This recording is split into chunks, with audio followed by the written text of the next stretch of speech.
தடங்க அவர் என்ன பண்றாராம், அந்த கல்லை நம்ம தேடி எடுக்கணுங்க, அந்த கடவுள் ஒளிஞ்சிருக்க கல் உங்ககிட்ட இருக்கா அப்படின்னு கேட்டுக்கிட்டே போறாராம். வயது முதிர்ந்தவர் இருந்தாலும் மன உறுதியோட ஒரு போற மனிதன். அப்ப போயிட்டு இருக்கும் போது ஒரு வழிபோக்கர் ஒரு நாள் பார்த்துட்டு, என்ன இவ்வளவு வெயில இவர் உட்கார்ந்துட்டு இருக்காரு, ஐயா உங்களுக்கு எந்த ஊரு, என்ன எதுக்காக வந்திருக்கீங்க அப்படின்னு கேட்கிறாராம். இவர் சொல்றாரா, நான் இந்த மாதிரி சிற்பிப்பா, இந்த கடவுள் ஒளிஞ்சிருக்க கல்லை நான் வந்து கண்டுபிடிச்சு அதுல இருந்து ஒரு கடவுளை உருவாக்கணும் அப்படின்றதுதான் என்னோட லட்சியம் அப்படின்றார்.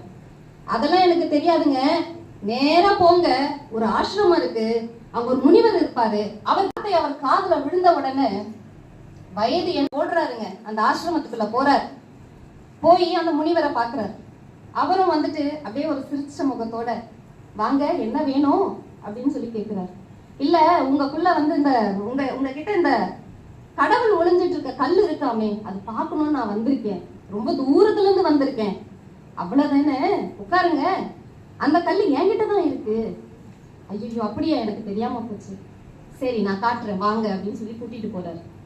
கூட்டிட்டு போயிட்டு ஒரு இடத்துல நிக்கிறாருங்க. நின்றுட்டு என்ன சொல்றாரு, தூரத்துல ஒரு கல்லு தெரியுதுல, அதை போய் தொட்டுட்டு பாருங்க, அதுல கடவுள் தெரிவார் அப்படின்னு சொல்றாரு. இவருக்கு நம்ம நினைச்சது இன்னைக்கு நடந்துருச்சு, நம்ம கடவுள் இருக்கிற கல்லை பார்த்துட்டு போறோம் அப்படின்னு ஒரு சந்தோஷத்துல ஓடுறாருங்க. ஓடி போயிட்டு அந்த கல்லு மேல கையை வச்சு இப்படி பாக்குறாரு. பார்த்தவொன்னா அவர் மூஞ்சில இருந்த சிரிப்பை காணும். அதை நம்ம பயம்னு சொல்றதா, கோபம்னு சொல்றதா, இல்ல ஆச்சரியம் சொல்றதான்னு தெரியல. அவர் திரும்பி பாக்குறாரு முனிவரை.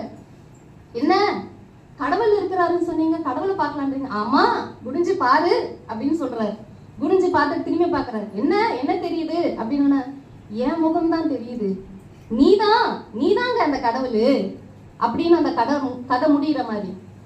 எங்க அன்பு இருக்கோ, எங்க அறிவு இருக்கோ, எங்க வந்து மனித நேயம் இருக்கோ, அங்க உள்ள கடவுள் இருக்காங்க. கடவுளை நம்ம எங்கேயும் வெளியில தேடணும்னு அவசியம் இல்லை, எல்லாருக்குள்ளேயும் கடவுள் இருக்கிறார் அப்படின்றதுதான் அந்த கதையோட நீதி. இறுதியாக நான் யார் என்று சொல்லுவது ஆன்மீகம் தான்.